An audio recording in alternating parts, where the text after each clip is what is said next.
Good evening, you're watching The Big Question. I'm Sanjana. Generative AI is no longer just a buzzword in the advertising world. It's now a boardroom reality.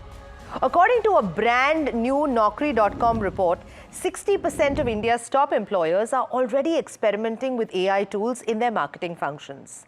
And over half of these employees surveyed believe AI will make their work more creative, not less.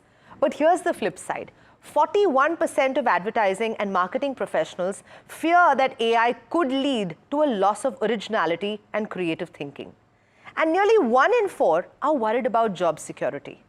So this evening we ask, is AI in advertising a creative collaborator or a silent killer of human imagination? We bring you voices from both ends of the spectrum.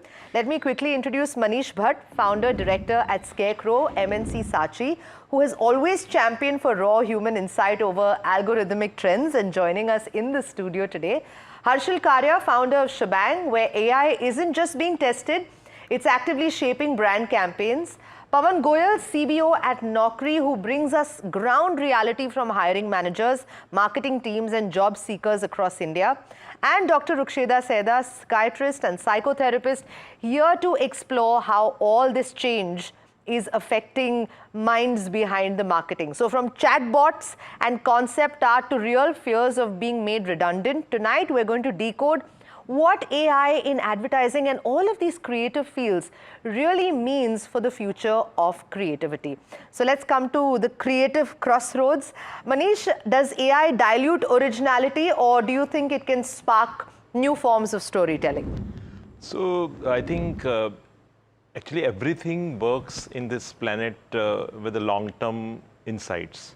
Like there were this Alexas and all, or even 3D as a technology, QR code. There's a time and there are something kind of washed off and something which actually lasted long. Sure. So AI has to pass that test. AI is a wider terms than these two techno gizmos I spoken about. But I think AI as a novelty, yes, it'll thrive. But you know, everybody also wants, it's under the garb of like kind of ease and convenience. Everything can't long last. It actually has to work for humanity for a longer terms. And I think if the ease and garb is the main thing, then people would have not done bungee jumping or even kind of skydiving. Sure. So people like the difficulties, people like the adventure, people like not all the time the ease, and hence I think AI would be a good novelty to start with. It is overarching, it is wider, so it will definitely help the human being. It is already helping. Today morning I had a presentation and I had used AI as a music track, but I don't think I would long term want to miss out on these working with music composer going to studios. Yeah. So I think it will prevail, the experience will prevail, the novelty will give its time. I think time being there will be a problem, but later it will all be settled. I think even critical thinking, and that's something that we'll come to. I read a report a few weeks ago about how just the dependency on AI is also potentially reducing the feeling of being fulfilled, which comes only when you finish a certain task. Yeah. And if you're getting that kind of platform or that kind of dependency on it, that will potentially reduce. What I want to ask, and this is exactly, I think, a perfect segue into my next question, and I want to address this to both Manish and Harshal. Manish, maybe you can address it first. What will tomorrow's advertising/creative team look like? Even if we're looking at advertising, looking at design, will we have AI copywriters as equals? I think the replacement will take some time. The redefinition is already happening. Like for example, I am wondering whether the person with a great craft is better, or the person who get the craft done through AI is better.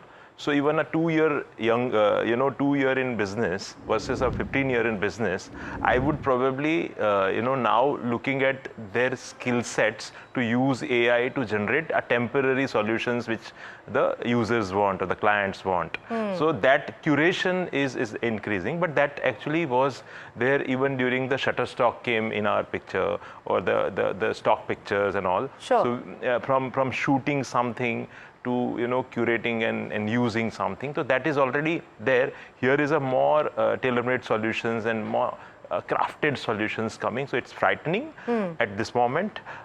It is redefining. It may impact the increments and the promotions of certain people, but I don't think it will replace people at this stage. Got you. So what would you say is the boundary at your agency? Where do you say that, okay, this is where it stops. This is where there's no more use of anything to do with AI? No, it's an exploration stage. So we are trying AI for everything, but we definitely understand the importance of our 60 million years of instinct which human species has developed. I don't think we call our agency as the champion of emotions in next 10 years. So where emotions will be very, very, very, very expensive.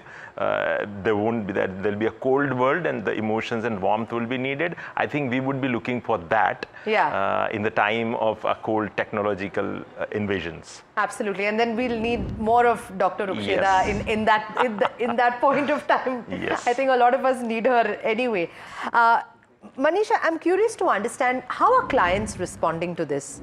Are they hesitant? Are they maybe opting for something faster, efficient? Are they excited? Are they saying, आपने नहीं किया है, AI ने किया है, तो इतने सारे पैसे चार्ज मत कीजिए? So we are not telling them that it's done by AI. Okay. Today morning also I lied to a client that okay, this track has been recorded. Okay. So we are in that stage where we can take that liberty. Clients, I hope you're not watching them.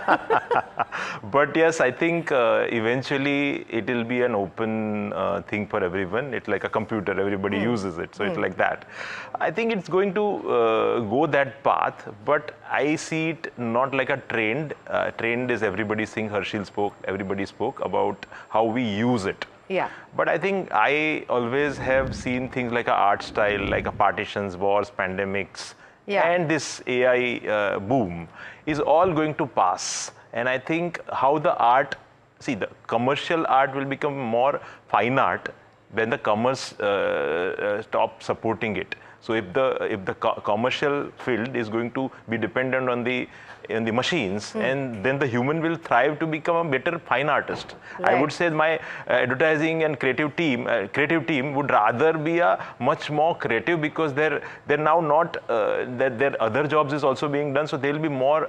I would look at it as an opportunity of another art movement, like how the expressionisms and postmodernisms and many isms have happened. I think this will be a AI-ism maybe for us. Okay, so if you can't beat them, join them, and that's what we're trying to figure out this evening. Is AI the destroyer of creativity or a muse in disguise? From campaign design to career definitions, the advertising industry is undeniably at a turning point. This evening's discussion showed us that while AI can speed things up, creativity still needs curiosity, empathy, and imagination. Qualities machine can't replicate, just as yet. But for professionals, one thing is clear: adapting is not optional. Whether you resist it or ride the wave, AI is here to stay. Thank you to all my panelists joining me this evening. We'll keep tracking this shift for you only on NDTV Profit. Thanks so much for watching.